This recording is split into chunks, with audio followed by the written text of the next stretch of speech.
Hey guys, I'm Mikey Microphone, and the microphone is a metaphor for the fact that you have something beautiful to say, but you need to make the arrangements so that you can be heard. So now we have iconic masters. Man, everyone is so excited for this set. It contains cards from every set in Magic's history, and I wanted to take this moment to give you a history lesson about the core set. So Magic's first edition, it's now known as Alpha, aka Limited Edition Alpha.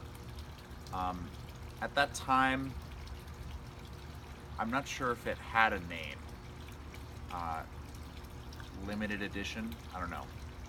I think it was just called Magic the Gathering. As I said in my video from this morning, the Gathering was initially a title for that set. It was not a name that was expected to be used in perpetuity. It was expected to be a name for that set, which would differentiate it from the expansions that came later. Check out my video for a bit more discussion on that. But after Alpha sold out overnight, they went back to the printer and they did a print run, which is now known as Beta. I believe Alpha was something like 3 million cards, Beta something like 9.5 million. I don't recall if those numbers are right. Now you have an excuse to comment. Go ahead and leave a comment about what the actual numbers were. When Beta sold out, they decided to create an unlimited edition, which wound up not being unlimited.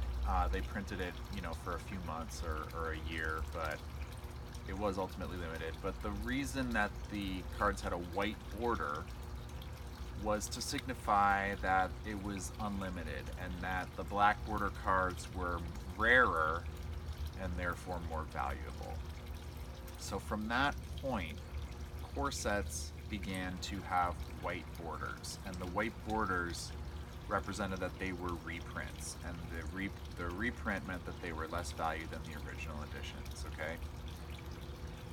After Unlimited, which had the exact same set of cards as Alpha and Beta, except for a couple things that were accidentally different between the sets. The next core set was known as Revised Edition, and that one incorporated, as well as a number of cards from the original edition, it incorporated some cards from the first few expansion sets.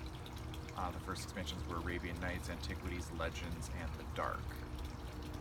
And those four kind of stand apart from everything that came after, like Fallen Empires, Homelands, Ice Age Alliances, Visions. I think by the time we got to Mirage and Visions, we were sort of starting to be in a new era. And at that time, the core set was 4th edition. So that was when they started to be kind of numbered. There was 5th edition, 6th edition, 7th edition, and these were all white bordered and they were all reprints.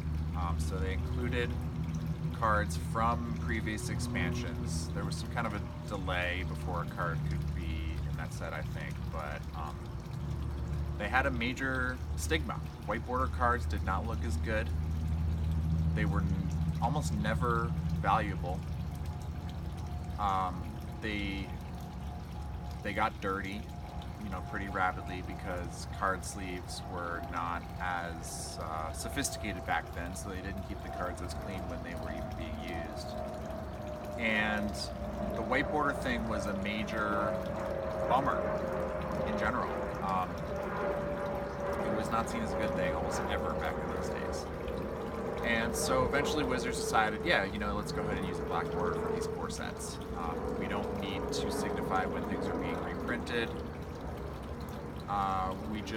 They came up with the reserve list, which is their way of dealing with reprints, and they tried to kind of strike that compromise, which we can talk about in another video.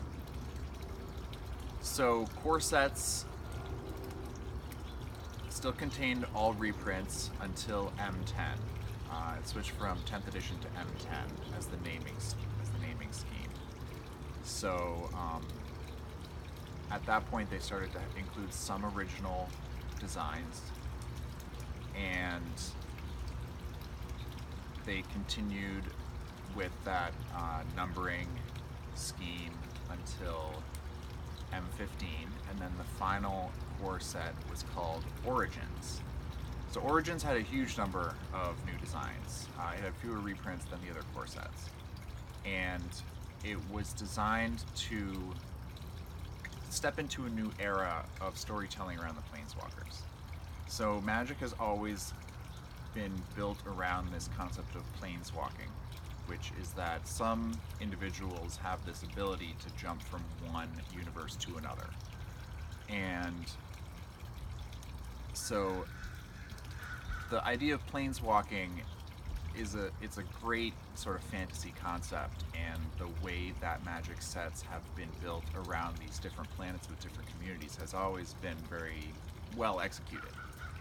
But the idea of planeswalkers and the idea that they were the main characters and the heroes was never quite prominent enough for it to be resonant. So with Origins, the design team chose 5 planeswalkers, and they built the set around 10 planes.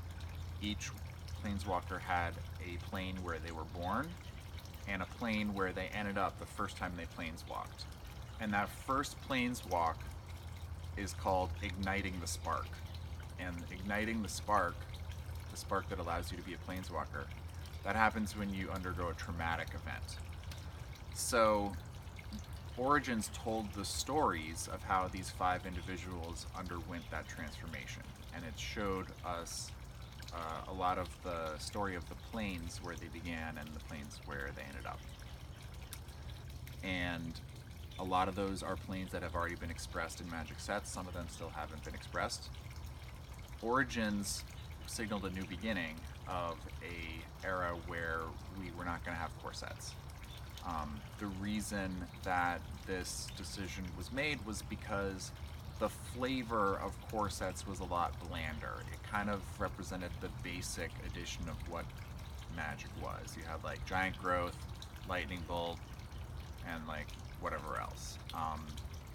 Cards that were very straightforward mechanically, and when you were drafting, so drafting is one of the main reasons that people care about these sets that keep coming out, is because they create new draft environments.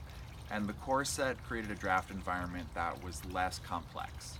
So you could draft it 10 or 15 times, and then you would basically know which cards were the best and which decks were the best. It wouldn't be as much fun for you to try to make a new deck that could beat everyone else. And 10 to 15 times is probably an exaggeration. You would probably have to draft it a lot more than that in order to really solve the format. But at that point, they decided to just focus on more complex formats, and the sets that they have made since then have proven to be very complex for drafting, and ultimately for that complexity bled into standard as well, and has allowed those sets to reach back into eternal formats with a kind of a larger, higher frequency. After a couple years of that, the decision has been made to go back to a schedule that includes core sets. So there will be a core set coming out next summer. And I guess at that point we can start going into the history lessons that set has for us. So thank you for watching, and please continue to browse my channel. I have a lot more to talk with you, and I want to hear what you have to think about it too.